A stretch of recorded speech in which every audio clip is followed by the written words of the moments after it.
민법 연습 제9주 쟁점 정리 시작하도록 하겠습니다.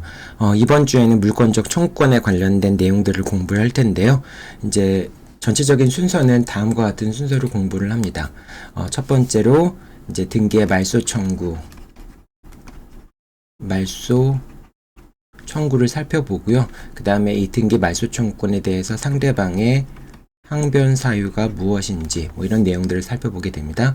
그 다음 두 번째로는 이제 건물의 철거, 토지 소유자가 건물의 철거를 청구하고 그 다음에 토지의 반환을 청구할 때 반환을 청구하는 거고, 여기에 대해 상대방의 항변 사유가 무엇인지 이런 내용들을 설명을 하게 됩니다. 등기의 말소 청구는 민법 214조를 기초로 하고 있다고 볼 수 있고요. 그 다음에 건물의 철거 청구는 역시 214조가 기본이 되죠. 그 다음에 반환 청구는 213조가 근거 조문이 됩니다. 자, 이렇게 등기 말소 청구를 했을 경우에 항변 사유로서는 취득시효 항변이라든지 여러 가지 항변 사유들이 존재를 하겠죠. 그런 항변 사유들이 무엇인지 살펴보고요.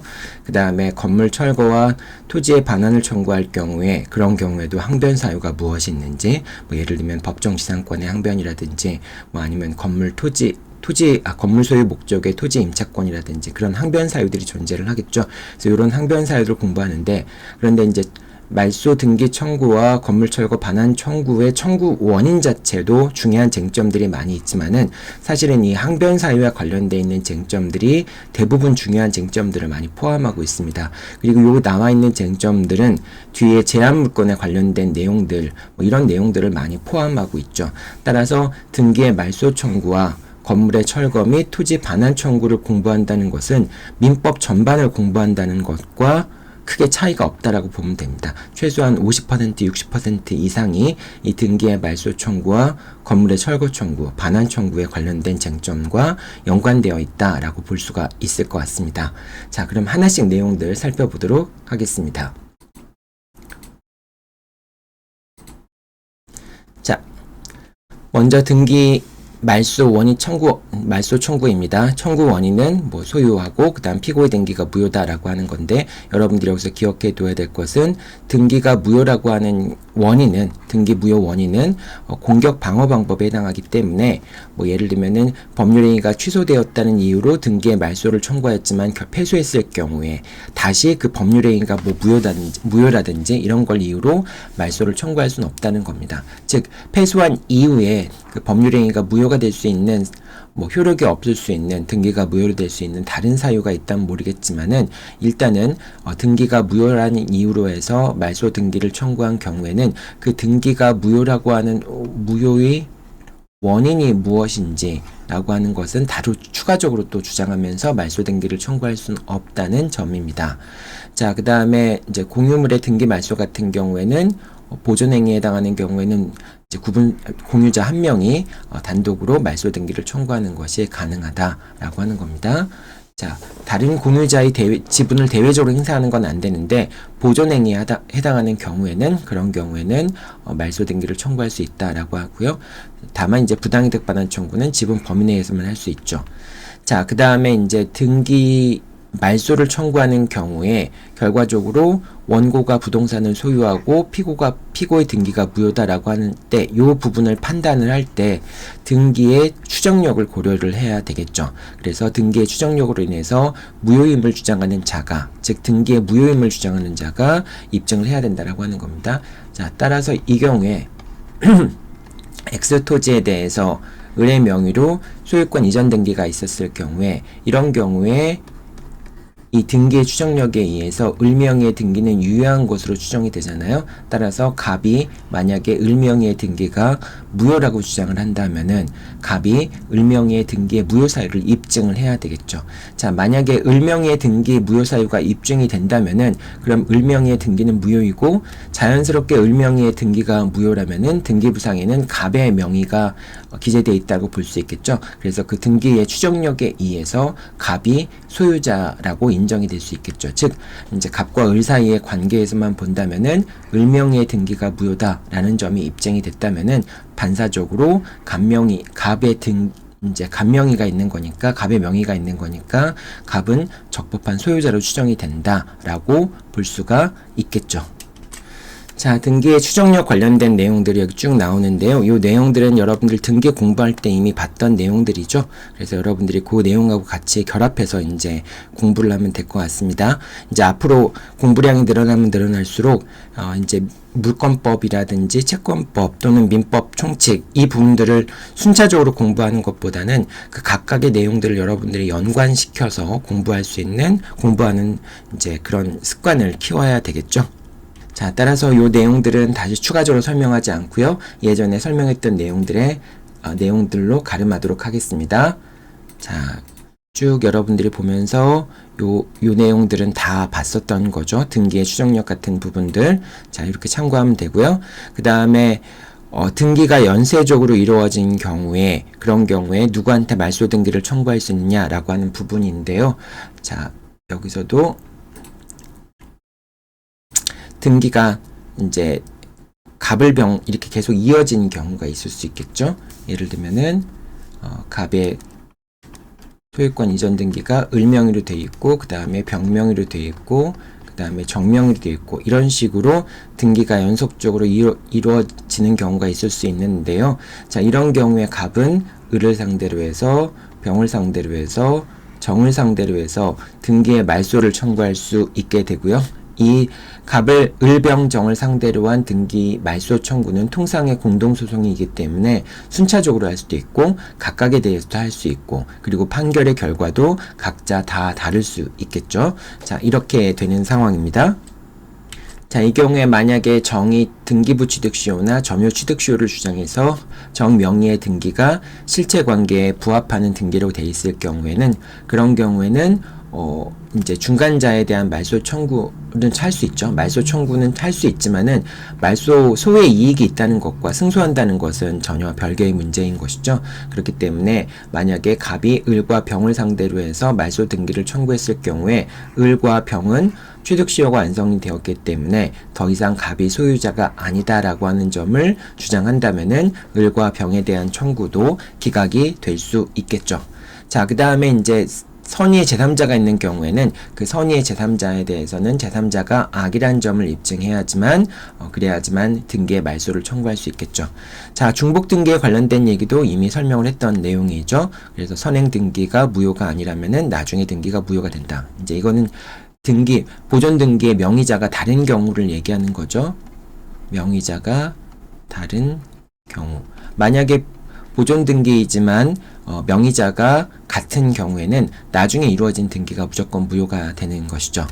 자, 그 다음에 진정한 소유자가 아닌 자의 명의로 보존 등기가 맞춰지고 그 후에 소유권 이전 등기가 맞춰진 경우에는, 자, 원시 취득자가 있는 경우에 이제 진정한 소유자가 아닌 자의 명의로 보존 등기가 맞춰졌다면은 그 보존 등기는 무효가 되겠죠.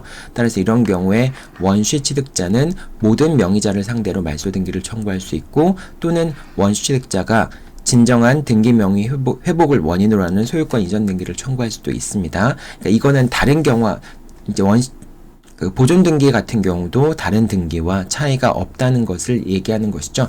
여러분들 요거하고 중복 등기하고 헷갈리면 안 돼요. 그러니까 갑이 원시 취득을 했는데 을의 명의로 보존 등기가 돼 있는 경우, 그러니까 갑과 을 명의로 동시에 중복 등기가 이루어진 경우가 아니라 그냥 을의 명의로 보존 등기가 이루어진 경우, 그 다음에 뭐 병의 명의로, 정의 명의로 이렇게 된 경우에는 갑은 을병정을 상대로 해서, 을을 상대로 해서는 보존 등기의 말소, 그 다음 병과 정을 상대로 해서는 소유권 이전 등기의 말소를 청구하는 경우에 이렇게 할 수도 있지만은, 갑이 정을 상대로 해서 진정한 등기 명의 회복을 원인으로 하는 소유권 이전 등기를 청구할 수도 있다는 것이죠. 그러니까 결과적으로 을의 명의로 보존 등기가 돼 있다는 것과 또 을의 명의로 무효인 소유권 이전 등기가 돼 있다라고 하는 것, 그것은 정에게 진정한 등기 명의 회복을 원인으로 하는 소유권 이전 등기를 청구함에 있어서 큰 차이가 없다라고 하는 걸로 알고 있으면 되겠습니다.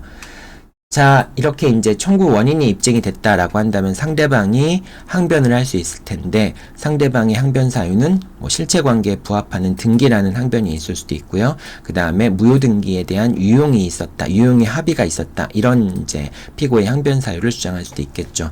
말소 등기에 대한 뭐 항변 사유, 뭐 이제 이렇게 무효의 등기, 실체관계에 부합하는 등기다, 또는 점유 취득시효나 부동산 등기 취득시효가 완성이 되었다, 뭐 이런 정도의 내용만 여러분들이 기억하면 될 것 같고요. 당연히 이렇게 이제 상대방의 말소 등기 청구에 피고의 항변이 있을 경우에 점유 취득시효의 요건이 갖춰주었는지, 그 다음에 부동산 등기부 취득시효의 요건이 갖춰주었는지, 뭐 이런 부분들이 문제가 되겠죠. 자, 등기 말소와 관련된 쟁점들을 한번 좀 살펴볼 텐데요. 아까 설명을 한번 했었는데, 말소 등기가 갑을 병정으로 소유권 인정 등기가 맞춰진 경우에 그런 경우에 통상의 공동소송이라고 얘기가 되었죠. 그 다음에 정의 취득시효가 완성이 되었을 경우에 그래도 갑은 이제 병이나 정에 대한 청구를 할 수 있고요. 그때 소의 이익이 있다라고 얘기했었죠. 자, 그 경우에 병이나 정에 대한 청구가 기각되었다면은 이제 그러면 결국은 갑이 다시 소유권을 찾아올 수 있는 가능성이 없게 되는 거잖아요. 자, 이렇게 됐을 경우에 갑의 을에 대한 말소 등기 청구는 집행불능이 된다. 그러니까 갑이 있고요. 을, 병, 정으로 넘어갔는데, 자, 그런데 갑이 을에 대해서 말소 등기 청구를 해서 승소 판결을 얻었다. 승소 판결을 얻었는데 갑이 정에게 등기의 말소를 청구하자 정의 취득시효를 주장해서 정에 대한 청구에서는 갑이 패소하였다 라고 하는 경우에, 자, 그런 경우에 정에 대한 소송에서 패소했기 때문에 갑이 을병정의 등기를 말소하기 위해서는 을병정 모두에게 승소를 해야지만 결과적으로 을병정의 등기를 말소할 수 있겠죠. 왜냐하면 정의 등기는 을과 병의 등기를 기초로 하는 것이기 때문에 그렇죠. 자, 그런데 정에게 패소했을 경우에는 갑이 을에 대해서 승소 판결을 받더라도 이 승소 판결을 기초로 해서 집행을 할 수가 없겠죠. 정명의 등기가 말소가 안 되는 상황에서 을명의 등기만을 말소할 수 없기 때문에 그렇습니다. 자, 이런 경우에 갑이 을을 상대로 해서 승소 판결에 대한 말소 등기 청구가 불능이 되었다는 걸 이유로 해서 전보배상을 청구하는 것은 안 된다라고 하는 점도 여러분들이 기억해 두기 바랍니다. 자, 그 다음에 만약에 이제 달리해서 갑, 을, 병, 정, 이렇게 이제 갑이 말소 등기를 청구해서 을과 병과 정의 등기가 말소된 경우가 있을 수 있겠죠. 병과 정의 등기가 말소된 경우에, 자, 이런 경우에 정은 을에 대해서 불법행위를 이유로 하는 손해배상을 청구할 수도 있습니다. 왜냐하면 을이 불법행위를 했기 때문에 결과적으로 정이 손해를 입었던 것이죠. 자, 이런 경우에 정의 손해액이라고 하는 것은 제출한 매매대금 상당의 손해가 되는 겁니다. 즉, 이제 정이 병에게 지급했던 매매대금을 X토지를 취득하지 못함으로 인해서 매매대금만 지급한 그것이 손해가 되겠죠. 자, 이 경우 여러분들이 조심할 것은 목적물의 가치 상당의 손해배상, 즉 목적물의 시가 상당의 손해배상은 청구할 수 없죠. 왜냐하면 이 X토지를 정이 취득할 수는 없기 때문에 결국 을의 불법행위에 의해서 정이 손해를 입은 것은 내가 갖고 있던 매매대금이 무익하게 되었다. 매매대금을 무익하게 지출하였다. 의미 없이 지출하였다라는 것이 손해인 것이고요. 계약관계를 전제로 하지 않는 불법행위 같은 경우에는 정이 X토지를 취득하지 못함으로 인한 손해라는 것을 주장할 수 없겠죠. 그래서 이런 경우에는 시가상당의 손해배상 청구하는 건 안 된다라고 여러분들이 생각하면 됩니다. 자, 그리고 정 같은 경우에는 병에게 다시 또 이제 권리담보 책임, 즉 타인 권리 매매로 인한 구제 수단을 행사하는 것도 가능합니다. 그래서 정은 병과 정 사이의 계약을 해지하고 손해배상을 청구할 수도 있습니다. 그리고 매도인인 병도 선이라고 한다면은 정에게 손해배상을 해주고 병과 정이 체결한 계약을 해지하는 것도 가능하게 됩니다. 자, 병과 정이 원상회복 의무를 부담하게 되는데요. 이 원상회복 의무는 동시행 관계에 있다라고 얘기를 할 수 있습니다. 그래서 병은 정에게 매매 대금을 반환해야 되고요. 플러스 여기다 이자까지 반환해야 되겠죠. 그리고 정은 병에게 목적물을 인도하고 이제 아직 소유자한테 인도하지 않은 경우가 그렇게 되겠죠. 그러니까 정이 목적물을 점유하고 있는 동안에는 원상회복 의무 차원에서 정은 병에게 목적물을 반환한 의무도 부담을 하게 됩니다. 그 다음에 목적물에 대한 과실, 뭐 이거는 사용이익이 될 수도 있고요. 또는 임대수익이 될 수 있겠죠. 임대수익, 뭐 이런 법정 과실 또는 사용이익을 다 병에게 반환을 해야 됩니다. 그 금액도 만만치 않겠죠. 예를 들면은 뭐 한 2년 동안 2년이 지난 다음에 이런 분쟁이 발생했다라고 했을 경우에 한 달에 월세가 뭐 100만 원이라고 한다면은 2년 동안의 이자는 2,400만 원이 되겠죠. 그러니까 적은 금액은 아니겠죠. 자, 이렇게 이제 처리가 된다라고 생각하면 됩니다. 그리고 여러분들 여기서 이제 한 가지 설명은 안 해둔 게 있는데, 만약에 갑이 을병 정을 상대로 해서 말소 등기를 청구했는데 정의 등기부 취득시효가 인정이 되어서 그 다음에 이 등기 말소에 대해서 갑이 패소한 경우, 자, 이런 경우에 갑은 을을 상대로 해서 불법행위를 이유로 하는 손해배상을 청구할 수 있겠죠. 자, 그런 경우에 갑이 을에게 손해배상을 청구할 수 있는 그 손해의 내용은 X 토지의 시가상당이익이 되겠죠. 즉, 정에 대한 그 소송에서 패소했을 때, 그럴 때 비로소 갑은 소유권을 상실하게 되잖아요. 그럼 그 소유권을 상실한 시점에 X 토지의 시가상당액이 손해가 된다라고 볼 수가 있겠죠. 자, 따라서 여러분이 이제 이 내용들을 보면서 갑이 패소했을 경우에, 그럴 경우에 갑은 을에게 불법행위로 인한 손해배상을 청구할 수 있는데, 그때의 손해는 X 토지의 시가상당액이다. 만약에 갑이 을병정을 상대로 해서 을병정이 패소한 경우에, 그런 경우에 정이나 병은 을에게 불법행위로 인한 손해배상을 청구할 수 있는데, 지금 병 같은 경우는 사실은 뭐 큰 손해라고 있다라고 볼 수 없죠. 왜냐하면 이거를 자기 매매대금 받고 정한테 팔았으니까. 이제 중요한 건 정이 될 텐데, 정은 을에게 불법행위로 인한 손해배상, 즉 자기가 제출한 매매대금에 대한 손해배상을 청구할 수도 있고요. 그 다음 또 병에 대해서 타인 권리 매매에 따른 담보 책임을 물을 수도 있다라고 하는 것도 여러분들이 같이 기억해 두기 바랍니다. 요 내용들은 이제 여러 가지 쟁점들과 연결되기 때문에 여러분이 잘 정리하고 있을 필요가 있겠죠. 자, 다음 내용은 말소 등기와 이해관계에 있는 제3자의 승낙이라는 내용인데요.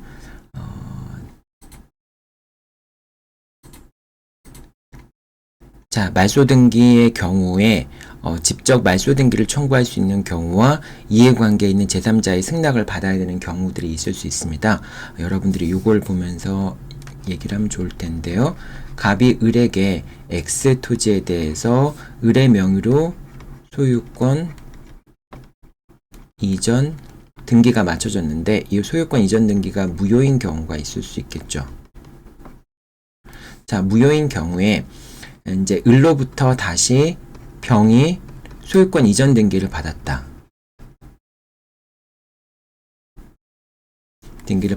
이런 경우가 있을 수 있겠죠.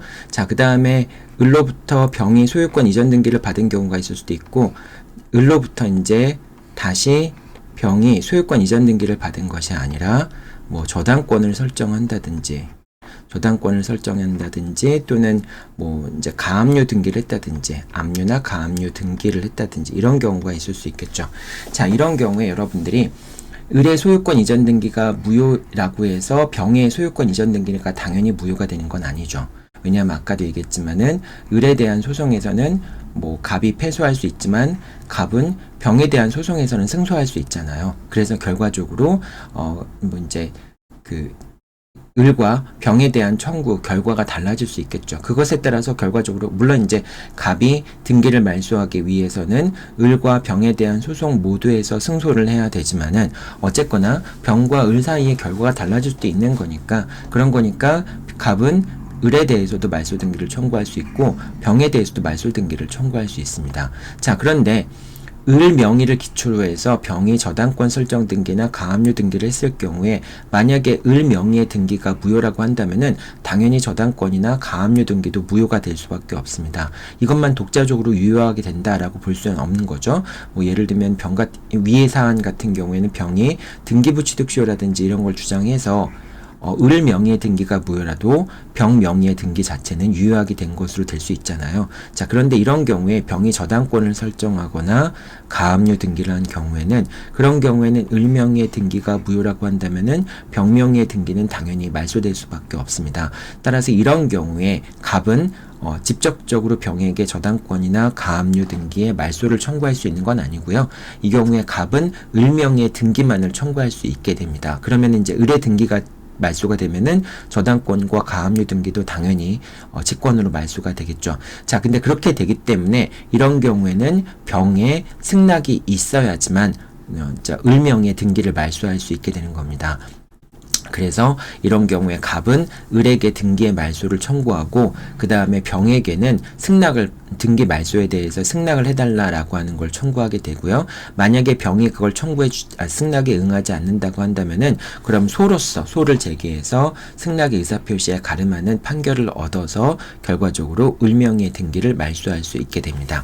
자, 그래서 여러분들 요 사례 1과 사례 2, 사례 1의 경우에는 이해관계인의 승낙을 받아야 되는 경우에 대한 설명이고요. 사례 2는 아까 위에서 얘기한 것처럼 소유권 이전 등기가 있었기 때문에 갑이 을과 병을 상대로 해서 말소 등기를 청구할 수 있는 그런 경우를 설명해 놓은 겁니다. 두 가지 경우를 구분해 놓은 거예요. 그래서 여러분들이 어떤 경우에는 무효인 등기의 기초에서 이루어진 등기가 있을 때, 어떤 경우에는 소유자가 직접 말소 등기를 청구할 수 있는데, 또 어떤 경우에는 이제 이해관계 있는 제3자로서 승낙을 얻어야 되는 경우가 있는 건지 잘 구분하기 바랍니다.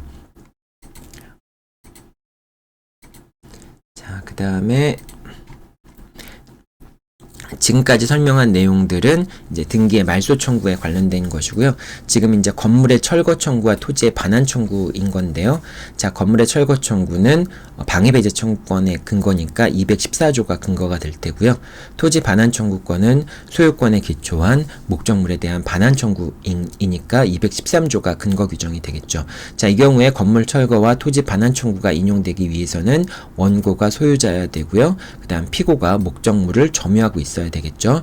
자, 원고가 소유자인 경우에, 공유물인 경우에 공유자가 보존행위로서 각자 단독으로 말소를 청구할 수 토지의 반환이나 또는 건물의 철거 또는 퇴거, 철거를 하기 위해서는 이제 퇴거를 해야 되는데, 이제 점유자 같은 경우에 퇴거를 청구할 수 있겠죠. 그래서 그 퇴거나 철거 같은 걸 청구할 수 있다라고 하는 겁니다.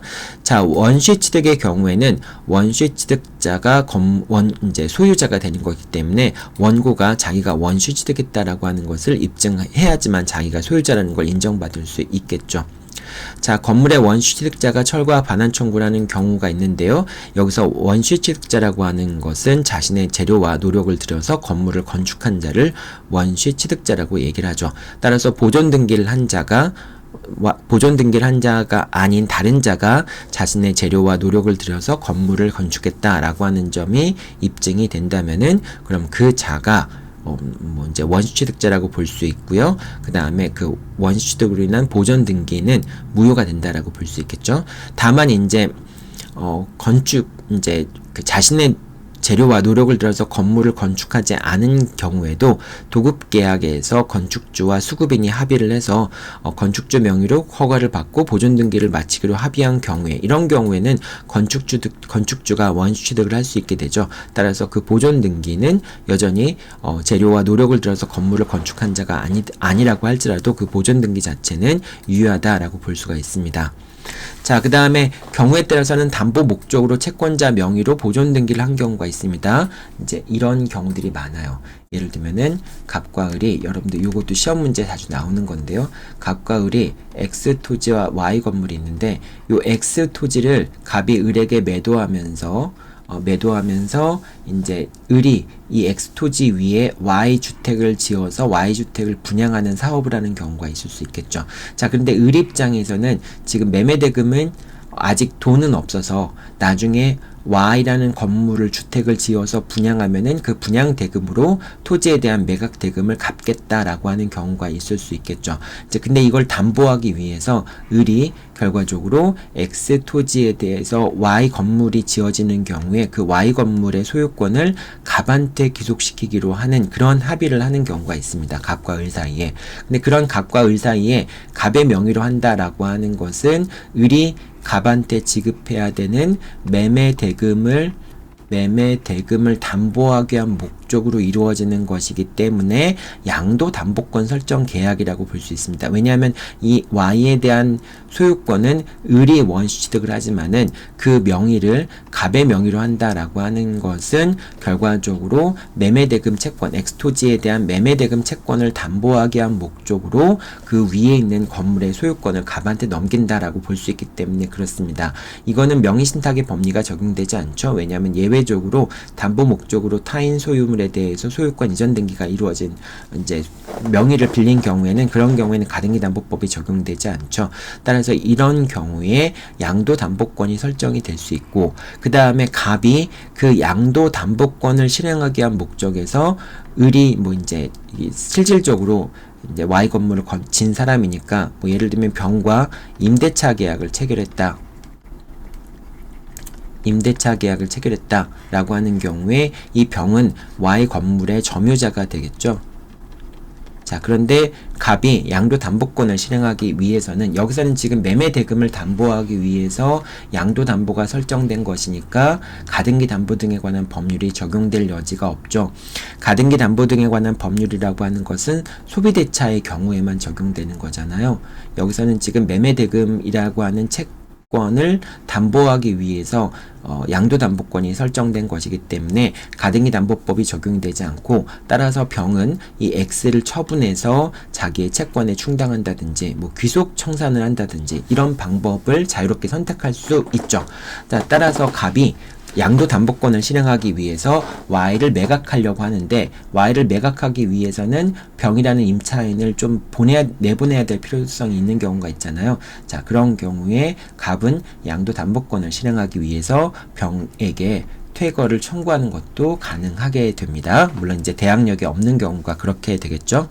자, 따라서 여러분들 요거는 나중에 다시 한번 설명하긴 할 텐데 요 채권 이제 원취득의 경우에 보존 등기를 한 경우에 양도담보권 설정 계약에 따라서 양도담보권자가 이제 소유권을 취득하고 이 경우에 양도담보권자라고 하는 갑은 대외적으로는 비록 담보 목적으로 소유권을 취득한 것이지만은 대외적으로는 소유자로 취급이 되죠. 따라서 이 사람은 자기가 양도담보권자이지만은 소유자로서 민법 213조와 민법 214조에 따른 물권적 청구권을 행사할 수 있는 소유자다라고 볼 수가 있습니다. 여러분들 이거 좀 어려운 내용이긴 하지만은 다시 한번 내용 들어보면서 잘 정리하기 바랍니다.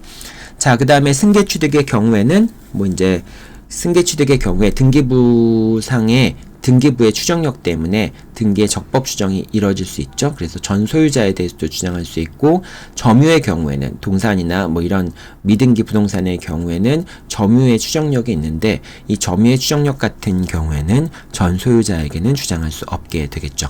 자, 그 다음에 이제 원고가 소유를 하고 있어야 되고 피고가 점유를 하고 있어야 되겠죠. 자, 이때 피고의 점유는 직접 점유만 해당합니다. 즉 213조에 따라서 반환 청구를 할 때는 직접 점유자에 대해서만 반환 청구를 할 수가 있습니다.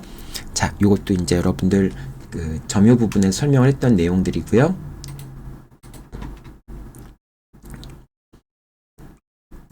자, 그 다음에 토지의 불법 점유 같은 경우에는 건물의 소유자가 토지의 점유자가 됩니다. 건물의 점유자는 토지의 점유자가 아니고요. 건물의 소유자가 토지의 점유자가 됩니다.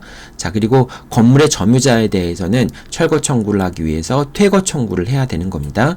자, 근데 건물의 소유자가 토지의 점유자니까 그 건물의 소유자에게 철거 청구를 하는 경우에 그 철거 청구의 내용에는 퇴거까지 포함을 하고 있어요. 따라서 건물의 소유자가 목적물을 점유하고 있는 경우에는 철거 청구만 하면 됩니다. 그런데 건물의 소유자가 목적물을 점유하고 있지 않은 경우에는 건물의 소유자를 상대로 해서는 철거 청구를 하고 그 다음에 건물을 점유하고 있는 자를 상대로 해서는 건물에서 퇴거해 달라라고 철거를 하기 위해서 퇴거해 달라라고 할 수 있는 퇴거 청구를 별도로 이제 해야 되는 것이 되겠죠. 자, 그 다음에 매수인이 미등기 건물을 점유하고 있는 경우에는 그런 경우에는 매수인이 소유자가 아니잖아요.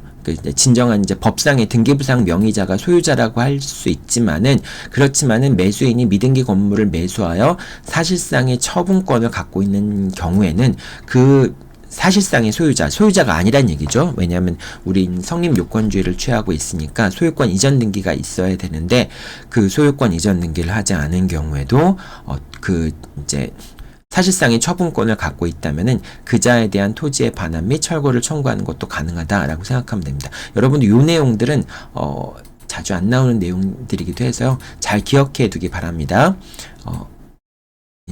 요게 이제 문제에서 있을 때 이제 우리가 미등기 건물 같은 경우에 대해서 철거 청구나 토지 반환 청구를 하는 경우가 있는데 지상권 관련해서 그런 문제가 많이 나올 거예요. 그때 여러분들이 매수인이 미등기 소유자 미등기이지만은 결과적으로 소유자와 동일하게 취급할 수 있는 경우도 있다라고 생각하면 되고요. 자, 그 다음에 건물을 공유하고 있는 경우에는 이제 불법 점유자가 아까 건물의 소유자가 토지를 점유한다라고 얘기를 했잖아요. 근데 이제 건물을 공유하는 경우에는 건물의 공유자는 모두 다 토지의 공동 점유자에 해당합니다. 이 공동 소유자가 건물의 공유자가 토지의 공동 점유자에 해당하는 경우에는 그런 경우에는 토지 소유자는 그 각각의 공유자에 대해서 철거와 지분 범위 내에서 철거 청구와 토지의 반환 청구를 할 수 있고요. 통상의 공동소송이라고 얘기할 수 있습니다.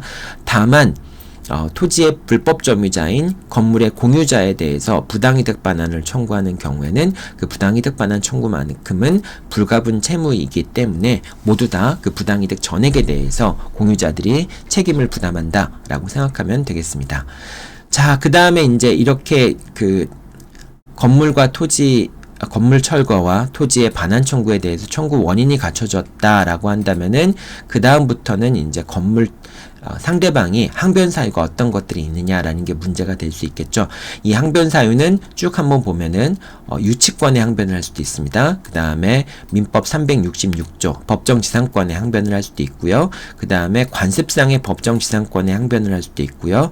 그 다음에 아직까지 지상권을 취득할 지위는 있지만은 지상권 이전 등기를 하지 않았기 때문에 지상권을 취득하지 못한 자, 이런 경우에는 지상권을 취득할 수 있는 지위에 있다라는 것만으로도 상대방이 철거 청구와 토지의 반환 청구를 기각시킬 수 있고요. 그 다음에 건물 소유 목적의 토지 임차권이 있다라고 하는 것도 역시 항변 사유가 될 수가 있습니다.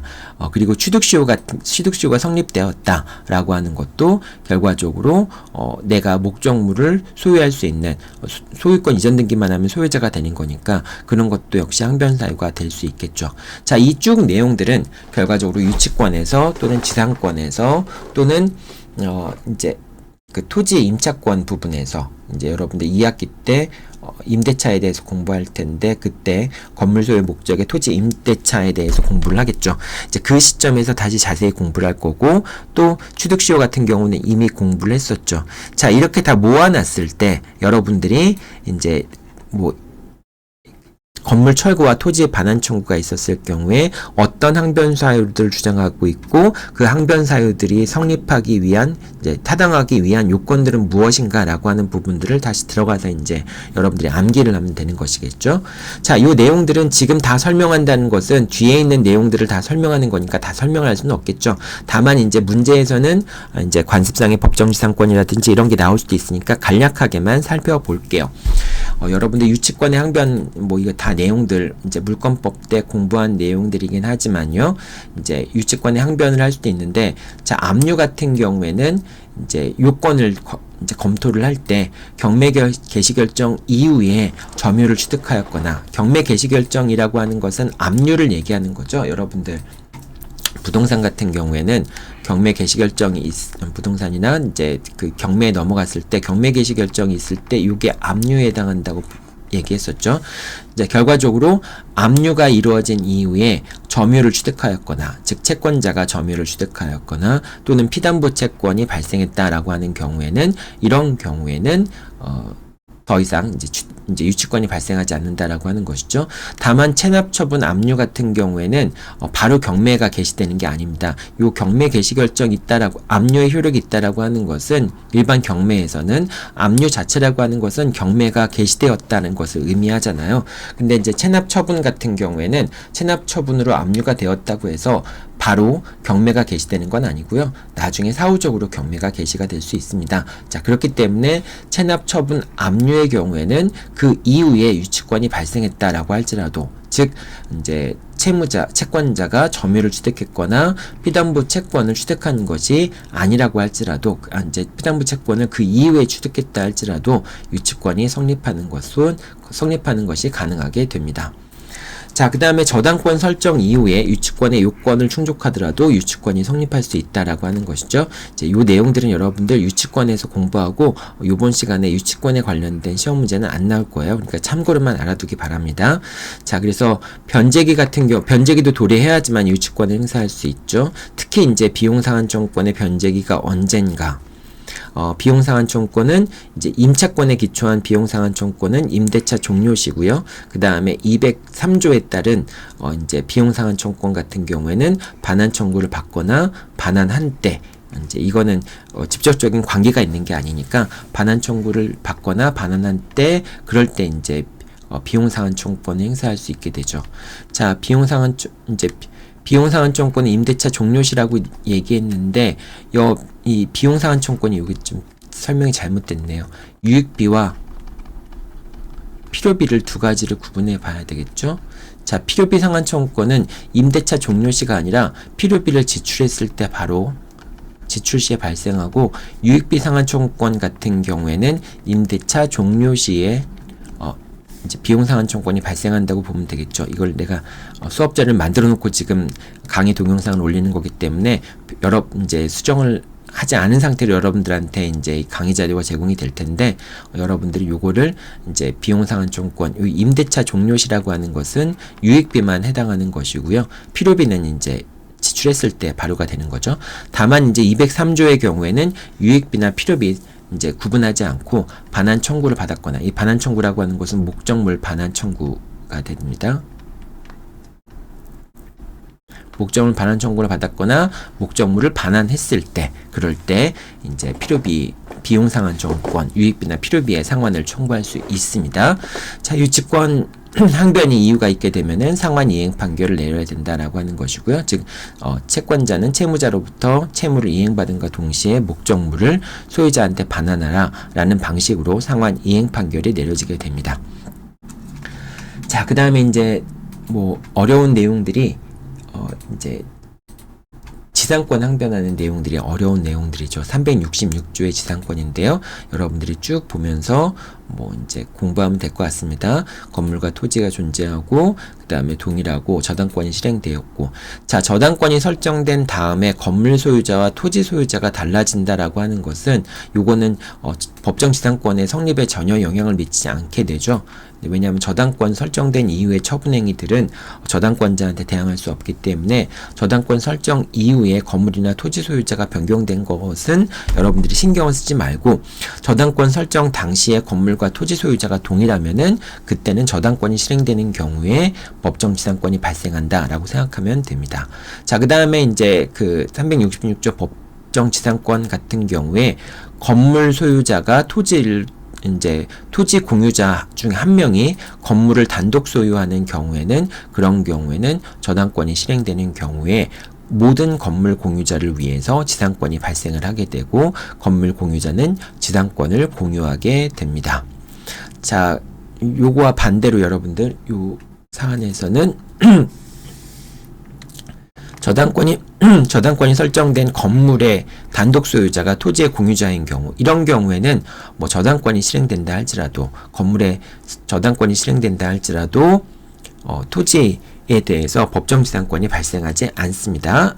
이 경우에 토지의 지상권이 발생을 하게 된다면은 결국 다른 공유자의 공유 지분에 대해서 저당권의 부담이 생기는 거니까 다른 공유자의 공유 지분권을 처분해주는 결과가 되잖아요. 따라서 이런 경우는 안 된다. 이 두 가지와 두 번째와 세 번째 경우를 여러분들이 비교해서 살펴보기 바랍니다.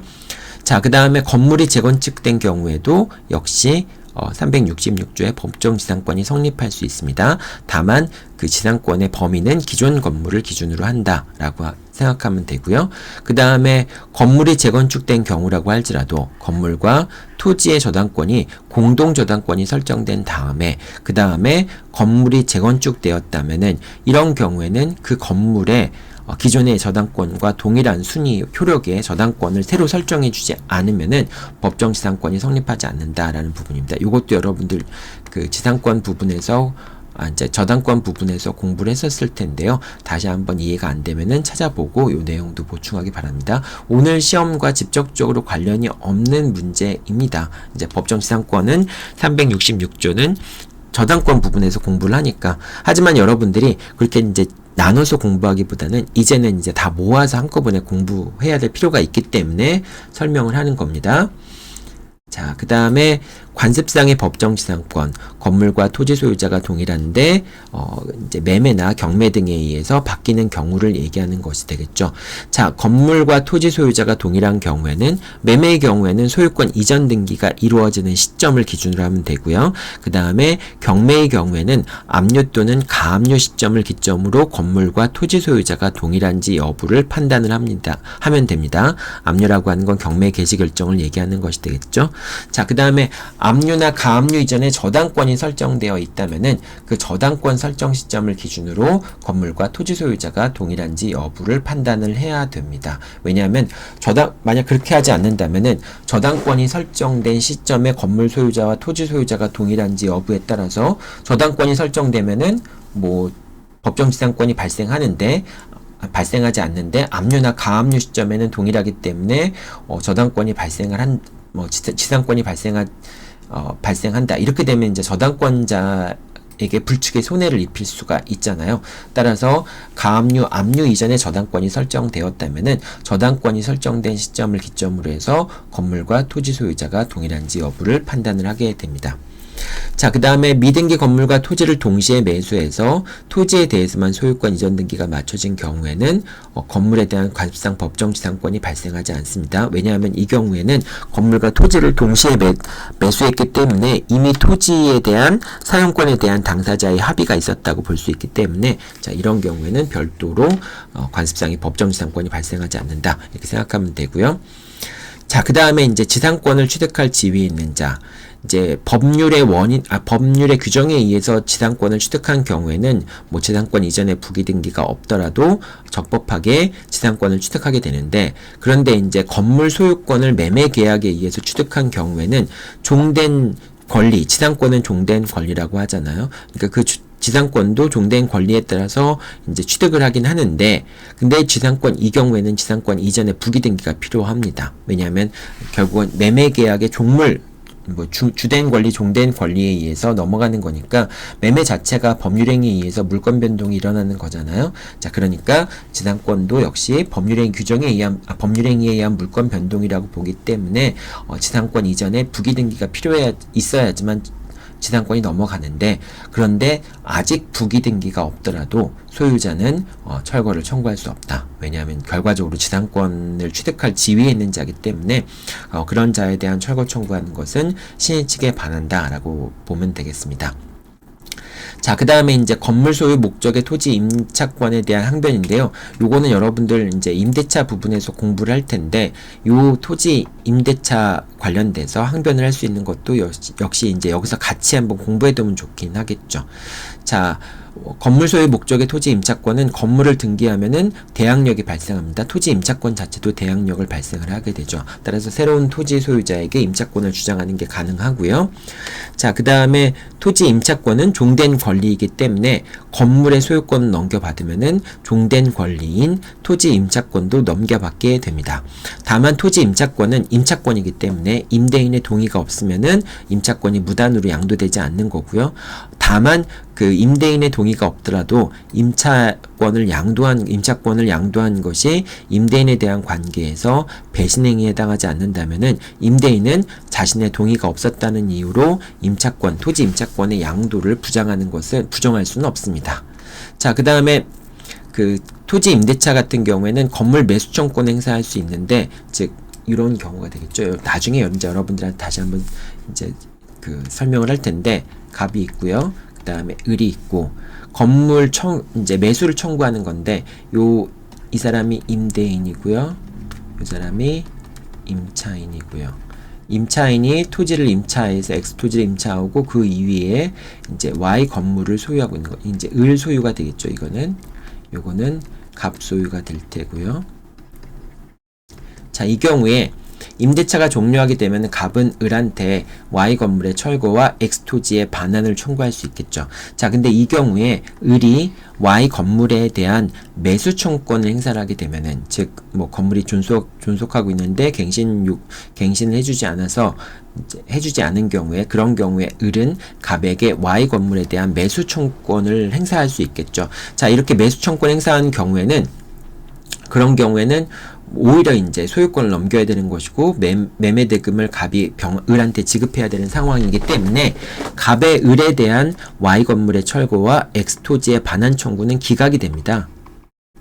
기각이 되기 때문에 갑은 이제 을에 대해서 건물의 철거와 토지의 반환을 할 때 그걸 청구 취지를 바꿔가지고 매매 대금과 상환으로 건물 소유권에 대한 이전 등기를 하라라는 식으로 변경을 그래야지만 뭐 이제 이거는 결과적으로 기존의 청구 취지를 가져가면은 청구 취지가 기각이 된다라고 얘기하는 게 되겠죠. 그래서 이렇게 이제 매수 청구 같은 경우도 상대방이 항변 사유가 될 수 있다라고 생각하면 되고요. 채무 불이행으로 인한 해지의 경우에는 매수청권 행사할 수 없고요. 무허가 미등기 건물에 대해서도 매수청권 행사하는 것도 가능하고, 그 다음에 임대차 종료 당시의 토지 소유자에게 매수청권을 할 수 있다. 그 다음에 이 매수청권이라고 하는 것은 편면적 강행 규정이기 때문에 당사자가 임의로 포기할 수 없다라고 하는 내용들. 자, 요 건물 소유 목적의 토지 임차권에 관련된 내용들 여러분들 2학기 때 민법 연습에서 토지 임대차 부분에서 공부를 할 내용이긴 하지만은, 여러분이 지금부터 미리 같이 이렇게 그 건물 철거와 토지 반환 청구할 때 같이 모아서 항변 사유로서 공부해 두면은 나중에 이제 이걸 정리할 때 훨씬 더 편하게 되겠죠. 자, 그 다음에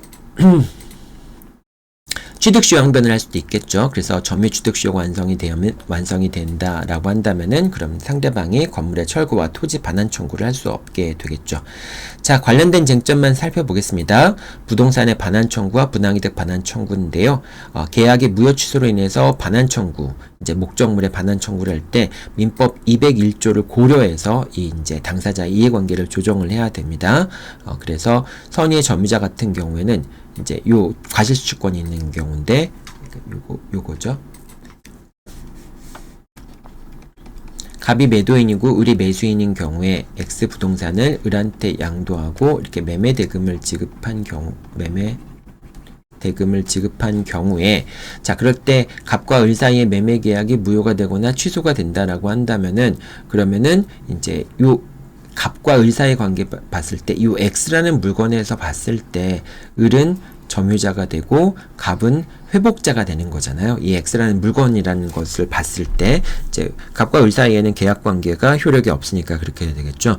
자, 이런 경우에 을이 선의의 점유자라고 한다면은 과실을 수취하게 됩니다. 선의의 점유자라고 하는 것은 과실을 수취할 수 있는 본권이 있다라고 믿은 사람을 얘기하는 건데, 을은 자기가 소유자라고 생각했으니까 계약이 취소되거나 또 무효라는 점이 밝혀지기 전까지는 을은 선의의 점유자가 되니까 선의의 점유자로서 과실을 수취할 수 있게 되겠죠. 그래서 을은 갑한테 반환할 때 X만 반환하면 되고, 혹시 이 X를 통한 사용이익이라든지 또는 임차 수익이 발생한다라고 할지라도 그것을 갑에게 반환할 필요가 없겠죠. 자, 그런데 요 갑이라는 사람은 이제 매매 대금을 을한테 반환해야 되잖아요. 근데 갑은 만약에 이제 요 매매 대금 자체를 은행에 넣어서 정기 예금 이자가 있다. 정기 예금 이자가 발생을 했다. 그러면 이 정기예금 이자도 일단은 매매 목적물로, 매매 대금으로부터 발생한 이익이니까 이런 것까지 다 해서 을한테 넘겨야 된다라고 한다면은 을은 뭐 임대 수익이라든지 이런 것들을 갑한테 반환할 필요가 없는데 갑은 을에게 이제 매매 대금 플러스 뭐 혹시 운용 이익, 이제 정기 예금 이자라든지 이런 게 발생한 게 있으면은 그런 것도 을한테 넘겨줘야 된다라고 생각하게 된다면은 갑과 을 사이의 형평성이 맞지 않는 부분이 있잖아요. 그래서 선의의 점유자가 과실을 수취하였다면은 그러면은 이제 그 문건이 있다. 요게 지금 내가 요 587조를 설명을 한 건데, 자, 이런 경우에는 587조를 준용해서 587조, 이거는 이제 매매 계약에 있어서 매도인이 목적물을 인도하기 전까지 발생한 과실은 매도인에게 기속이 되고 매수인은 이자를 지급할 필요가 없다라고 하는 규정이 유추 적용이 되어서 이때 만약에 을이 선의의 점유자로서 목적물을 반환할 때 과실을 반환할 필요가 없다면은 갑도 을에게 매매 대금을 반환할 때 선의의 갑도 이자를 반환할 필요가 없다라고 하는 것도 여러분들 같이 이제 기억해 두면 좋겠습니다. 자, 그 다음에 이제 부동산 매매 계약이 취소가 되거나 무효가 되어서 반환 청구를 할 때 선의의 점유자가 이제 그 과실을 반환할 필요가 없다라고 하는 점, 또는 여기서 과실이라고 하는 건 여러분들 늘 머릿속에 임대 수익을 생각하면 됩니다. 이건 임대 수익이라고 하는 건 법정 과실이잖아요. 이 임대 수익이 법정 과실에 해당한다라고 생각하면 되고요. 악의 점유자 같은 경우는 과실뿐만 아니라 법정 과실뿐만 아니라 그 법정 과실 임대 수익의 이자까지 붙여서 반환해야 된다라고 하는 것이고요. 그다음에 뭐 본권에 관한 소가 제기된 시점부터는 악의로 간주된다. 이 내용들은 다 이제 점유 부분에서 공부했던 내용들이죠. 자, 그다음에 토지 공유자의 부당이득 반환 청구 같은 경우에는 자신의 지분 범위 내에서 청구할 수 있다. 이제 공유자의 부당이득 반환 청구권 같은 경우는 지분 범위 내에서만 청구할 수 있는 것이고요. 다른 사람의 지분에 대한 것까지 내가 행사할 수는 없겠죠. 자, 여기서 이제 전체적으로 좀 빠르게 내용들을 살펴봤습니다. 여러분한테 조금 이제 민법에 관련된 내용들을 뒤에 있는 내용들 지상권과 또는 뭐 토지 임대차 관련된 내용들까지 다 지금 설명할 수 없기 때문에 쭉 한번 봤는데, 오늘 여러분들이 이제 지상권 관련된 내용만 좀 살펴보고요. 나머지 내용들은 요 이제 청구 원인이나 항변 사유들 중에 이미 공부했던 내용들 중심으로 시험 문제가 출제가 될 겁니다. 그러니까 여러분들이 요 내용까지 여력이 된다면은 지금 여러분들이 매주 뭐 연습 시험을 보는 것과 상관없이 변호사 시험을 준비하고 있는 사람들이니까 요 여유가 된다면은 요 내용들, 앞으로 나올 내용들까지 한꺼번에 공부해두면 좋겠죠. 근데 이제 아무래도 여러분들이 다음 주 월요일까지 시험이니까 그럴 여유가 안 되겠지만은 다시 복습이나 이런 걸 하면서 쭉 한번 살펴보기 바랍니다. 네, 여러분 다음 주 화요일 날 만나겠습니다. 수고했습니다.